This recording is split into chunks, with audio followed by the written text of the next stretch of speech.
जय हिंद दोस्तों, स्वागत है आपका आपके अपने यूट्यूब चैनल पे। दोस्तों आज हम लेकर के आए हैं एक बहुत ही अच्छा वीडियो जो आपको सभी कंपटीशन के लिए तैयार करवाएगा। तो ये पाठ का नाम आपको दिखाई दे रहा है, जीवन की मौलिक इकाई यानी बायोलॉजी, केमिस्ट्री और भौतिक विज्ञान यानी तीनों का पीसीएम से समावेशित करके ये आपको वीडियो बनाया गया है। तो बिना देरी के लिए चलते हैं आपको क्वेश्चन ऑब्जेक्टिव की ओर। ये रहा आपका पहला क्वेश्चन। ये देखिए आपको दिए गए 4 विकल्प और इन विकल्पों में आपको सही निशान लगाने हैं। देखिए कौन सही है आपका। क्या है पहला क्वेश्चन आपका पहला आ गया इस तरह से है कि राइबोसोम किसकी सतह पर पाए जाते हैं। तो राइबोसोम कोशिका कला, देखिए आपका पहला क्वेश्चन है ये, राइबोसोम किसकी सतह पर पाया जाता है। कोशिका कला, कोशिका भित्ति, अंतर्द्रव्य जालिका या फिर गुणसूत्र में। तो राइबोसोम कहाँ पाया जाता है, ये अंतर्द्रव्य प्रजालिका में। ये दूसरा क्वेश्चन आ गया आपका, माइटोकॉन्ड्रिया में ऊर्जा किस रूप में बनती है। तो माइटोकॉन्ड्रिया में ऊर्जा जो है एटीपी के रूप में, ठीक है। अगला क्वेश्चन, निम्नलिखित में से किस कोशिकांग में मंड कण उपस्थित होता है। तो मंड कण इसमें उपस्थित होता है किसमें, क्लोरोफिल में, ठीक है। अगले क्वेश्चन की तरफ बढ़ते हैं हम लोग।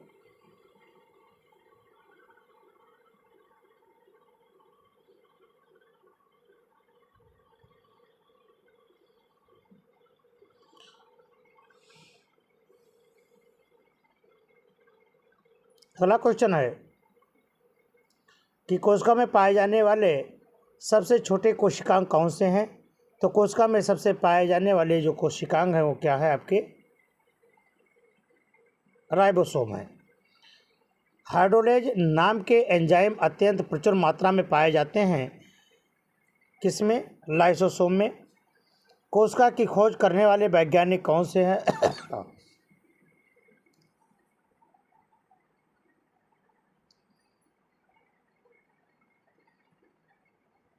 तो कोशिका की खोज किसने की ये आपको बताना है। तो कोशिका की खोज करने वाले वैज्ञानिक हैं ये रॉबर्ट हुक। अगला क्वेश्चन है कि माइटोकॉन्ड्रिया के अंदर पाई जाने वाली अंगुली के समान जो संरचना होती है उसको क्या कहते हैं। तो उसको कहते हैं क्रिस्टी। क्या कहते हैं, क्रिस्टी। देखिए अगला क्वेश्चन, लाल रक्त कणिकाओं का निर्माण होता, लाल रक्त कणिकाओं का निर्माण इसे पूछ रहा है कहाँ पर हो रहा है। फेफड़े में, हृदय में, गुर्दों में या अस्थि मज्जा में। तो कहाँ हो रहा है, अस्थि मज्जा में। कोशिका का ऊर्जा गृह क्या कहलाता है। तो उस कोशिका का ऊर्जा गृह कहलाता है माइटोकॉन्ड्रिया। राइबोसोम संश्लेषण करता है किसमें, प्रोटीन का।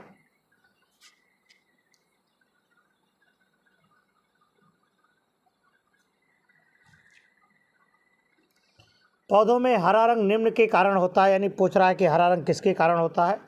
तो यह हरित लवक के कारण होता है। मानव शरीर में सबसे बड़ी कोशिकांग कौन सी है ये आपको बताना है कि मानव शरीर में सबसे बड़ी कोशिकांग, बड़ी कोशिका क्या है। तो मसल सेल्स है आपकी।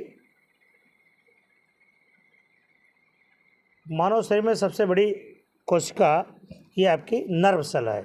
ये नर्व सेल है, मसल सेल्स, लीवर सेल और किडनी सेल में सबसे मतलब बड़ी कौन है आपकी, नर्व सेल है।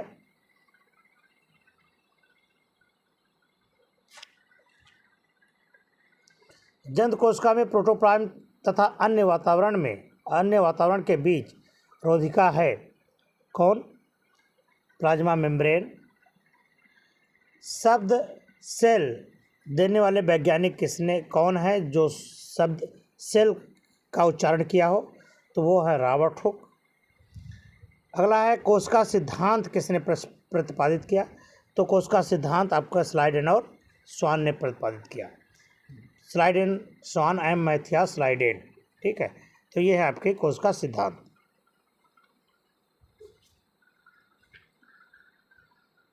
अगला है, यह श्वसन श्रृंखला का उपयोग कर पादप कोशिका में ऊर्जा का उत्पादन करता है कौन, माइटोकॉन्ड्रिया। निम्नलिखित में से किसे कोशिकाओं का आत्मघाती थैला कहा जाता है? वो है आपका लाइसोसोम।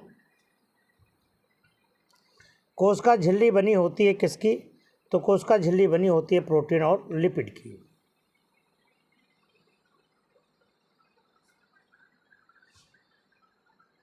केंद्रक के अतिरिक्त किस कोशिकांग में डीएनए होता है? कोशिका के अतिरिक्त किसमें कोशिकांग में डीएनए होता है? तो माइटोकॉन्ड्रिया में। निम्नलिखित में से कौन सा युग्म सही नहीं है? ये लुवेनहाक, ये जो केंद्रक है ये किसने किया था? रॉबर्ट ब्राउन ने, है ना? ये सही गलत है आपका।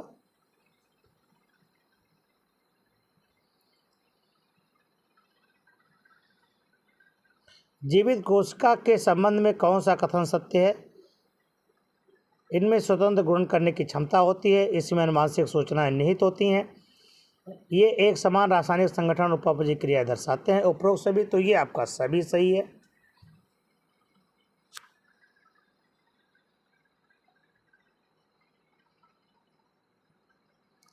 नेक्स्ट क्वेश्चन है, केंद्रक की वह संरचना जो राइबोसोम निर्माण का मुख्य स्रोत होती है? तो वो है आपका केंद्रिका।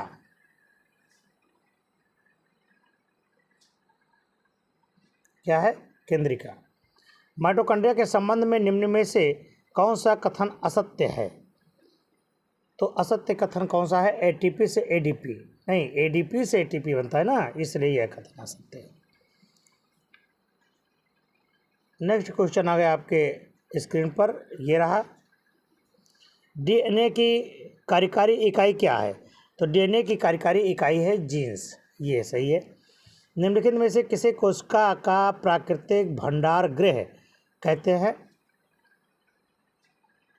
तो कोशिका का प्राकृतिक भंडार गृह क्या कहलाता है? टोनोप्लास्ट कहलाता है। ठीक है, अगला क्वेश्चन देखें।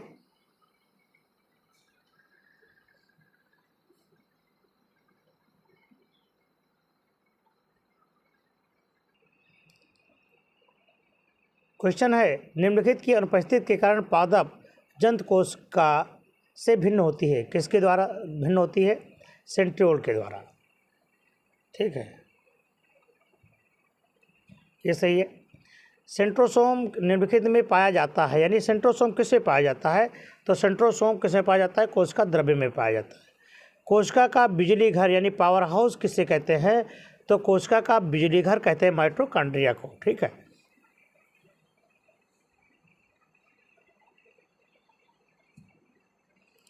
कोशिका के भीतर श्वसन का स्थान किसका है?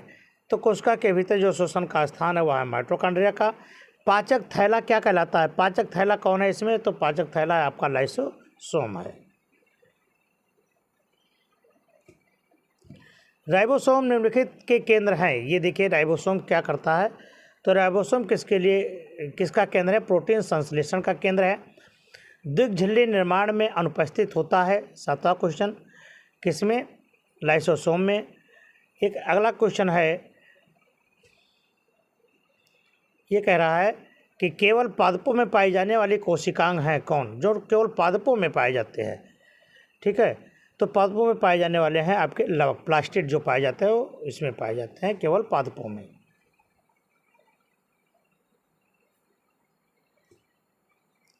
केंद्रक तथा कला परिबद्ध कोशिकांगक रहित जीव हैं कौन? प्रोकैरियोट्स। जंतु कोशिका निम्नलिखित के द्वारा सीमित होती है। किसमें? जीवद्रव्य कला में। एंडोप्लाज्मिक रेटिकुलम का जाल निम्नलिखित में उपस्थित होता है। किसमें?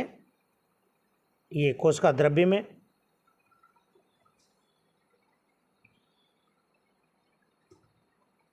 लाइसोसोम निम्नलिखित के आशय हैं। तो लाइसोसोम मतलब है जल अपघटनीय एंजाइम्स।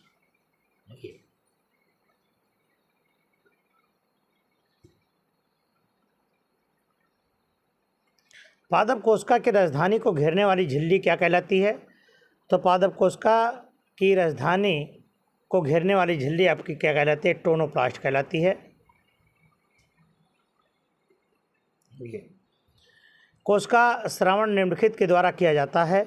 किसके द्वारा? गाल्जी उपकरण के द्वारा। सेंट्रोल निम्नलिखित से संबद्ध होता है किसके द्वारा? ये तर्क निर्माण में होता है। अगला है जंत कोशिका और पादप कोशिका के बीच प्रमुख अंतर क्या होती है? जंत कोशिका और पादप कोशिका के बीच में जो मुख्य अंतर होता है वह पोषण का होता है। किसका? पोषण का।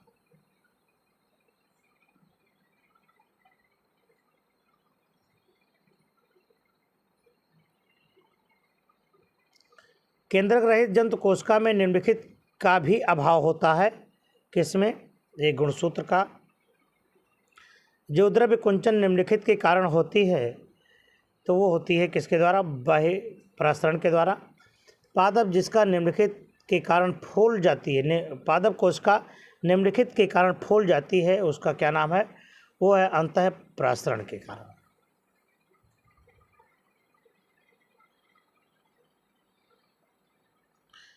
बाह्य विलयन में विलय सांद्रण उच्चतर होने पर कहलाता है क्या? अति प्रासारी। ठीक है। ये अगला क्वेश्चन है अल्प प्रासारी विलयन में रखी कोशिका, अल्प प्रासारी विलयन में रखी कोशिका क्या हो जाएगी? फूल जाएगी। ये सूर्य प्रकाश की विकिरण ऊर्जा रासायनिक ऊर्जा में परिवर्तित होकर निम्नलिखित के रूप में संग्रहित होती है। किसके रूप में संग्रहित होती है? एटीपी में। राइबोसोम किसकी सतह पर पाए जाते हैं? ये आपको बताने हैं।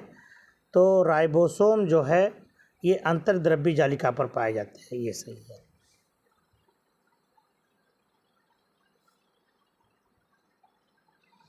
माइटोकॉन्ड्रिया की ऊर्जा किस रूप में बनती है? ये आपको बताने हैं। तो माइटोकॉन्ड्रिया की ऊर्जा जो बनती है वो एटीपी के रूप में बनती है। निम्नलिखित में से किस कोशिका में मंड कण उपस्थित होता है? तो उपस्थित होते हैं वो क्लोरोप्लास्ट में उपस्थित होते हैं। कोशिका में पाया जाने वाला सबसे छोटा कोशिकांग क्या होता है? तो ये सबसे छोटा कोशिकांग होता है राइबोसोम, आपके सबसे छोटे होते हैं। हाइड्रोलेज नाम के एंजाइम अत्यंत प्रचुर मात्रा में पाए जाते हैं। किसमें? लाइसोसोम में। ठीक है।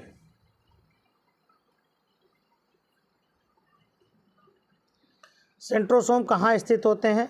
तो सेंट्रोसोम कोशिका द्रव्य में स्थित होते हैं। क्रोमोसोम मुख्यतः किसके बने होते हैं? क्रोमोसोम बने होते हैं डीएनए के, यानी डीऑक्सीराइबोस शर्करा के बने होते हैं। जंत कोशिका में अभाव होता है किसका? जंत कोशिका में क्लोरोप्लास्ट का अभाव होता है। ठीक है।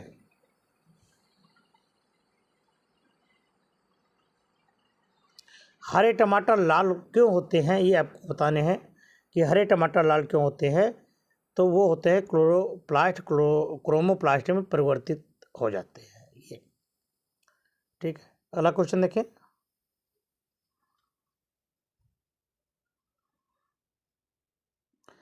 पौधों में जल का परिवहन किसके द्वारा होता है? तो पौधों में जल का परिवहन जो होता है वो जाइलम के द्वारा होता है। ये देखिए, जाइलम का काम होता है जल और खनिज पदार्थों को ऊपर ले जाना, और फ्लोएम का काम होता है भोजन को नीचे लाना। ध्यान रखना है आपको ये चीज़। तो कोशिका की खोज करने वाले वैज्ञानिक कौन है? तो कोशिका की खोज करने वाले वैज्ञानिक है यहाँ पर रॉबर्ट हुक। माइटोकॉन्ड्रिया के अंदर पाई जाने वाली अंगुलियों के समान रचनाओं को क्रिस्टी कहते हैं। गुणसूत्र की रचना होती है, तो गुणसूत्र की रचना होती है डीएनए और प्रोटीन से।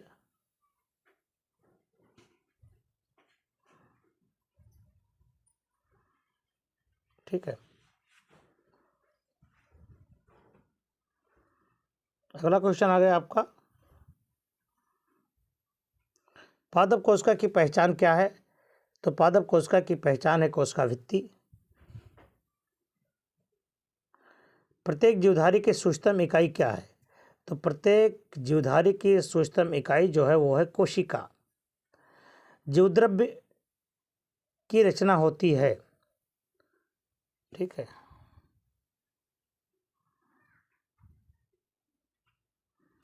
जीवद्रव्य की जो रचना होती है वह जल, अकार्बनिक और कार्बनिक पदार्थों से होती है।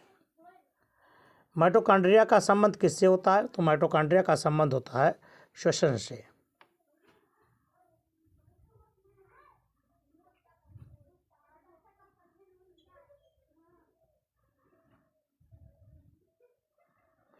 केंद्रक की खोज किसने की? केंद्रक की खोज किसने की? रॉबर्ट ब्राउन ने की थी। ठीक है, अगला देखें। अगला क्वेश्चन है कि लोहे से बने किसी बर्तन पर जंग का लगना क्या कहलाता है? तो कहलाता है संक्षारण और यह एक रासायनिक परिवर्तन है। ठीक है, भी सही है। सल्फर तथा कार्बन डाइऑक्साइड का मिश्रण क्या कहलाता है? समांगी और टिंडल प्रभाव नहीं दर्शाता। ये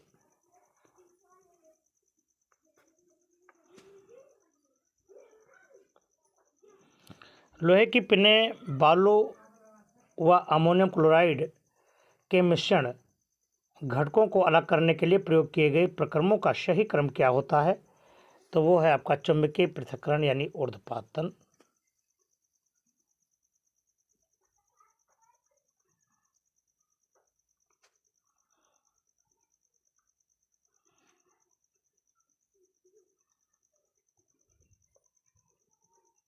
ये सही है। गर्म करने पर संतृप्त विलयन हो जाएगा, कैसा? तो गर्म करने पर संतृप्त विलयन असंतृप्त हो जाएगा।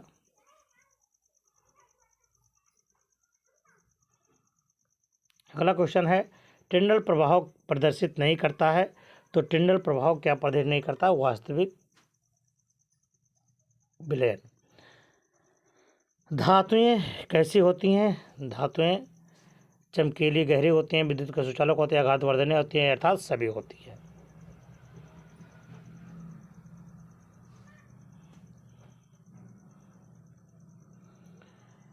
एक या एक से अधिक शुद्ध तत्वों या यौगिकों से बने पदार्थ क्या कहलाते हैं?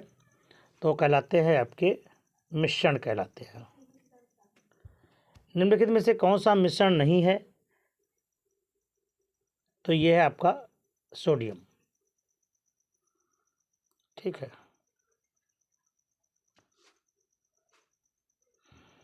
निम्नलिखित में से कौन सा विलयन नहीं है? ये आपको बताना है कि विलयन कौन नहीं है। मिट्टी विलयन नहीं है। ये पीतल मिश्रण है किसका? तो पीतल, जिंक और कॉपर का मिश्रण है। ये सही है।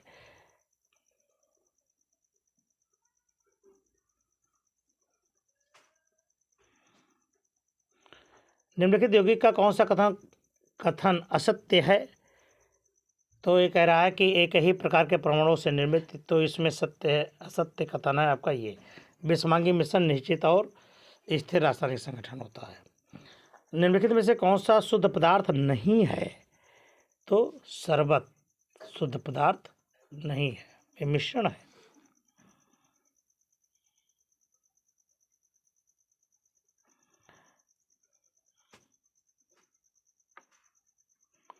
निम्नलिखित में से कौन सा अशुद्ध पदार्थ नहीं है?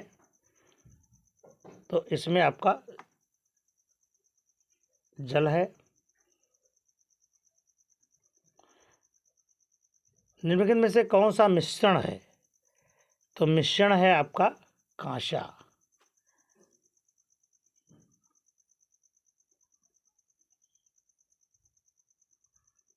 निम्नलिखित में से कौन सा सुमेलित नहीं है, यानी सही मिलाया नहीं गया है? तो सही नहीं मिलाया गया है आपका ये निलंबन, समांगी मिश्रण। ये निम्नलिखित में से कौन सा कथन असत्य है? तो ये आपका गैस और गैस का मिश्रण।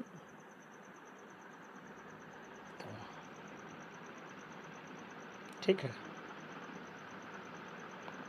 अगला क्वेश्चन है आपका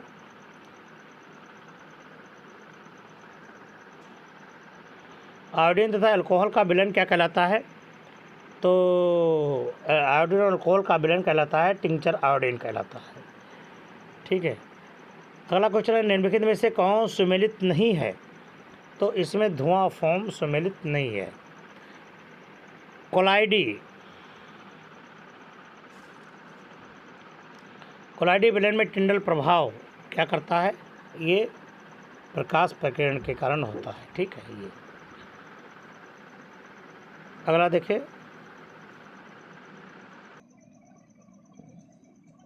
अगला है कमरे के ताप पर द्रव धातु है, तो क्या है आपका? पारा है। ठीक है। कमरे के ताप पर द्रव अधातु कौन है? तो आपकी ब्रोमीन है। उपधातु का उदाहरण कौन है, यानी इसमें उपधातु कौन है? तो बोरान है। और निलंबन के कण दूर किए जाते हैं किसके द्वारा? तो वो है आपका भारण विधि द्वारा। ठीक है। अगला है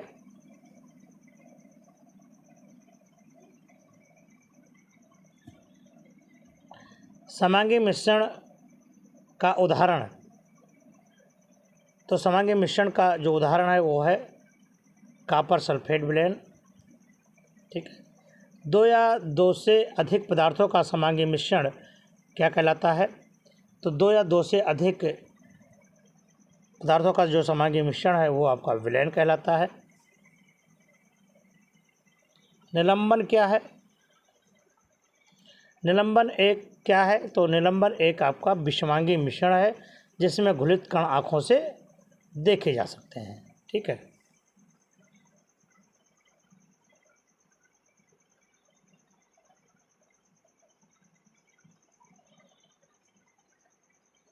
विलयन क्या है? विलयन एक कैसा है? विलयन एक समांगी मिश्रण है। ठीक है। तो आपका सही हुआ, विलयन एक समांगी मिश्रण है। कोलाइड क्या है? ये आपने कहा कि एक विषमांगी है ये। और अगला क्वेश्चन है मिश्रण के विषय में क्या आप सही जानते हैं? तो मिश्रण के विषय में क्या कथन गलत है? तो ये है आपका मिश्रण के गुण घटक मिश्रण के गुण घटकों के गुण से भिन्न होते हैं, यानी ये सही है आपका। ठीक है।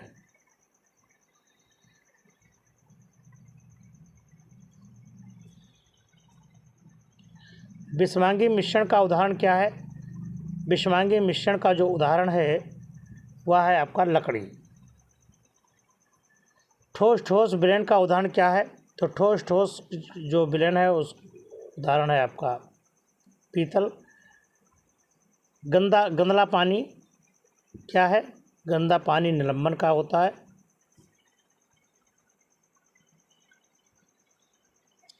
साबुन का जलीय विलयन कैसा होता है? तो साबुन का विलयन एक कोलाइडी विलयन होता है। ठीक है। यह है आपका।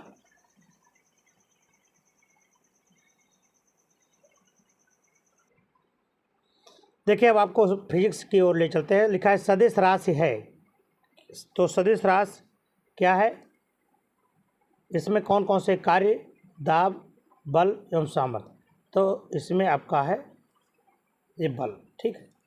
अदिश राशि कौन है ये आपको बताने हैं। अदिश राशि, तो अदिश राशि आपका है दाब। एक वृत्ताकार पथ पर एक निश्चित चाल से चल रहा है, उसकी गति क्या होगी? तो उसकी गति हो जाएगी त्वरित। ठीक है, ये सही है। अगला क्वेश्चन आ गया आपका कि नीचे की तरफ ढाल वाले वेग समय ग्राफ इंगित करता है क्या? ये मंदन गति करती है। और अगला क्वेश्चन है कि एक कार 72 किलोमीटर प्रति घंटे से चल रही है तो उसकी चाल आपको ज्ञात करनी है। ठीक है। तो इसमें आपको चाल निकालना है, तो हो जाएगा ये 20 मीटर प्रति सेकंड।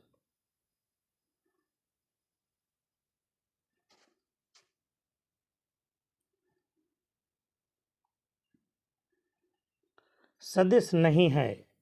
कौन सदिश नहीं है? तो इसमें घनत्व आपका सदिश नहीं है। विस्थापन परिवर्तन की दर क्या कहलाती है? विस्थापन परिवर्तन की दर वेग कहलाता है। वेग परिवर्तन की दर क्या कहलाती है? तो देखिए ये क्वेश्चन आपका फिर से देख ले। 7वां क्वेश्चन है कि विस्थापन परिवर्तन की दर।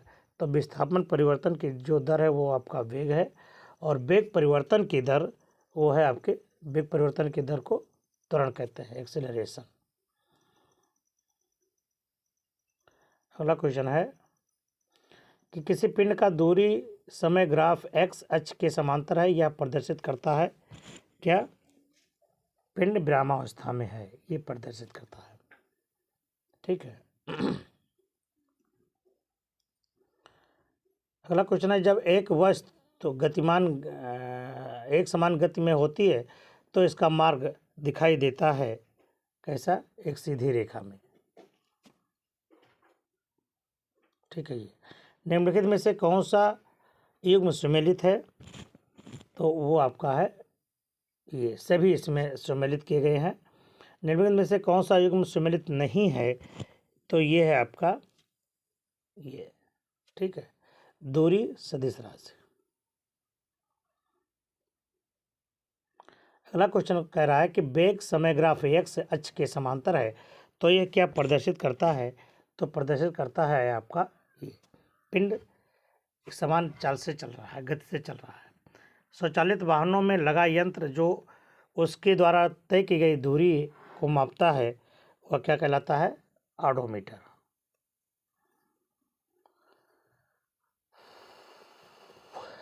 अगला क्वेश्चन आ गया आपके पास, किसी गतिमान पिंड के लिए विस्थापन तथा दूरी की आंकिक अनुपात क्या होता है? तो वो होता है आपका 1 से E कम या बराबर। यदि किसी पिंड का विस्थापन समय के वर्ग के अनुपाती है तो वह वस्तु गमन करती है किसमें? एक त्वरण से।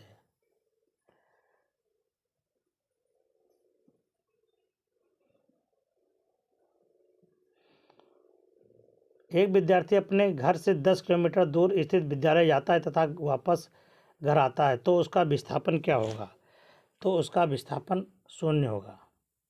ठीक है।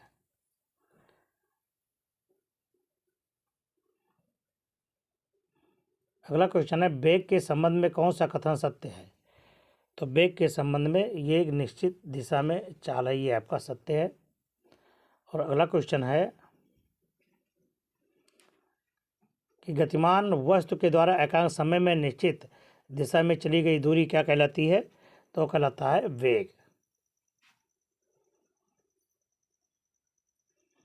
अगला क्वेश्चन है, पृथ्वी की सतह पर स्वतंत्रता पूर्वक गिरते पिंड की गति में उत्पन्न त्वरण क्या कहलाता है?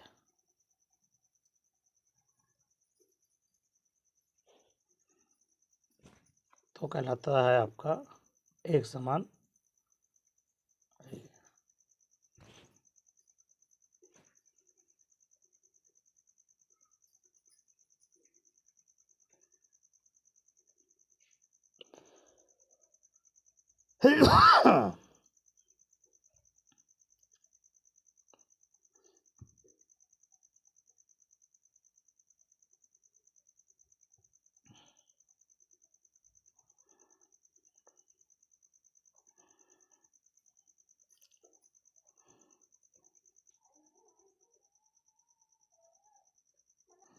अगला है, मीटर प्रति सेकंड स्क्वायर मात्रक है किसका?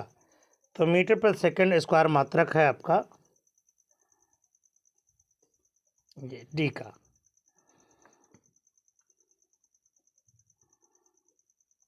वेग समय ग्राफ ढाल प्रदर्शित करता है कौन? तो ये प्रदर्शित करता है आपका त्वरण।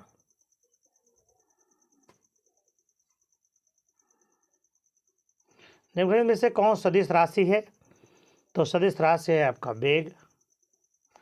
निम्नलिखित में से कौन अदिश राशि है? अदिश राशि है आपकी दूरी। ठीक है।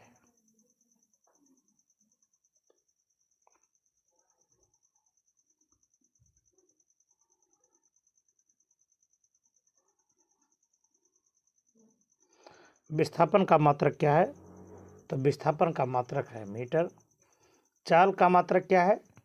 तो चाल का मात्रक है मीटर प्रति सेकेंड इनवर्स 2। और वेग का मात्रक क्या है?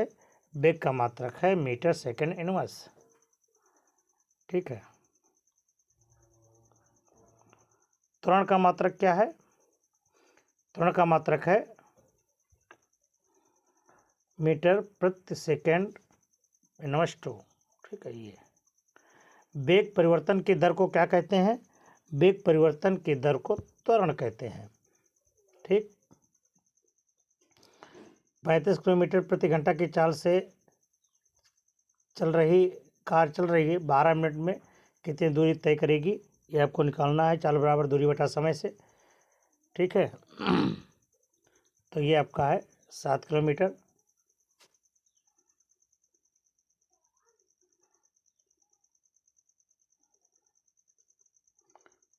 तो ये रहा आज का इतना क्वेश्चन। हम फिर मिलते हैं आपको अगले वीडियो में, तब तक के लिए नमस्कार, जय हिंद।